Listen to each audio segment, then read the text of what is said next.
Nalalapit na ang action-packed finale week ng GMA Prime series na Black Rider. Kasabay niya ng ilang revelations. Magbabalik kasi ang ilang karakter na minahal ng fans. Isa riyan si Romana, played by Katrina Halili. Masaya raw siya dahil makasama siya sa huling laban at tutulong kay Elias, na karakter naman ni Kapuso action drama prince Ruru Madrid. Magbabalik din si Mariano na ginagampanan ng veteran action star na si Philip Salvador na nagbigay ng ilang payo kay Elias. Abangan din kung sino ang ama ng pinagbubuntis ni Vanessa, played by Yasi Pressman. Huwag palampasin yan sa heroic finale ng Black Rider. Sino ba yung tatay? No, si Jisoo.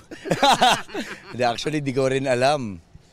Hindi pa nare-reveal sa amin kung sino yung tatay. Pero abangan na lang natin. Yun ang dapat natin abangan kasi may another DNA test na naman. May revisions din talaga na nangyayari po sa mga script natin. Nabasa ko na po yung script pero yun nga, minsan nagkaka-revisions. I think the most exciting part po talaga is yung pag-angat at pagbaba ng kwento ng mga tao. And yung pagpo-portray po namin ng buhay ng mga iba-iba po talaga mga Pilipino.